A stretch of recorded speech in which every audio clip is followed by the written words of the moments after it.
Teaching adult piano students actually taught me a lot about new ways to chat about getting ready at the piano.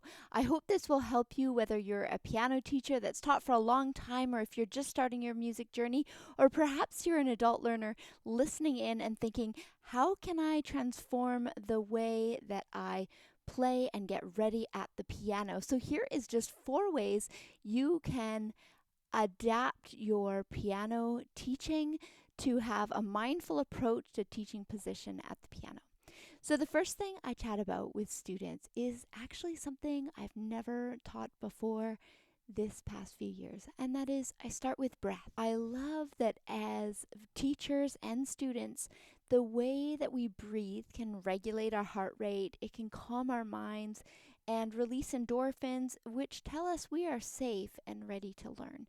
So for me, our minutes at the piano are so valuable, and I want to start as much as possible in a regulated state.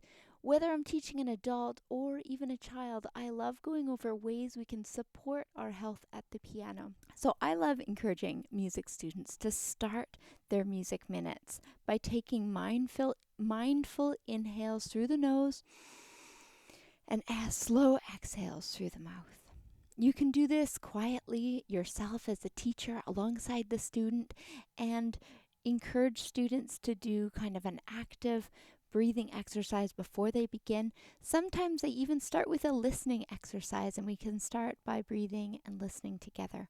You may feel, and your students may feel, your jaw, neck, and shoulders start to release as well. Even if your students just get this far into their music practice, I also love that you can build in that aspect of benefit and that holistic approach to music making. So before they've even touched the keys, they've actually received benefit from their music practice. The next thing that I've reframed over the years is I chat next about stability at the instrument.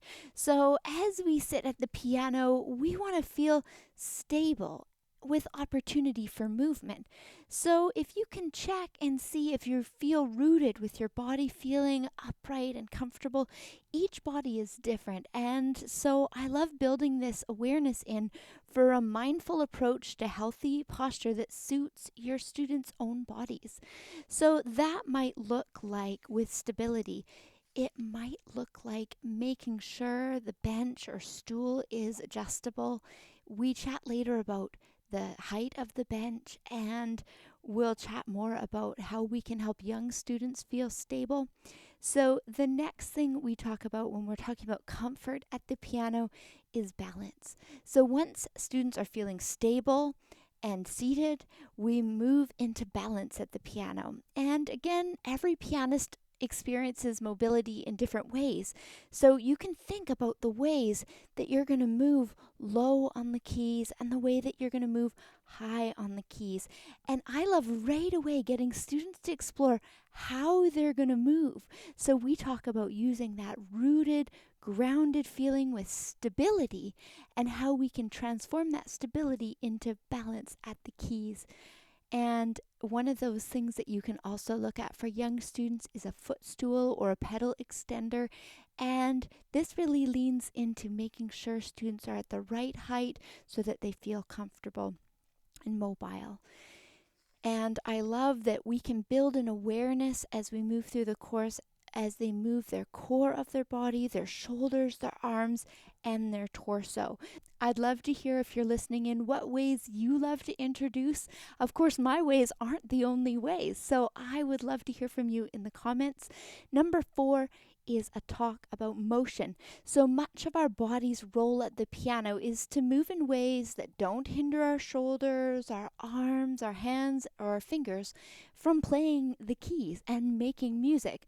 So when I'm working with students, I get to have a very self-paced approach to individualized lessons. So we ponder the ways that motion will affect the sounds we create and how the way that we move our body can provide and promote relaxation and freedom of movement that will positively affect and impact their time at the keys as well as their time away from the keys. So I hope that those 4 ponders will help as you work alongside students, or if you're an adult learner, you're welcome to say hi in the comments too. And I hope this was helpful. We'll see you in the next video.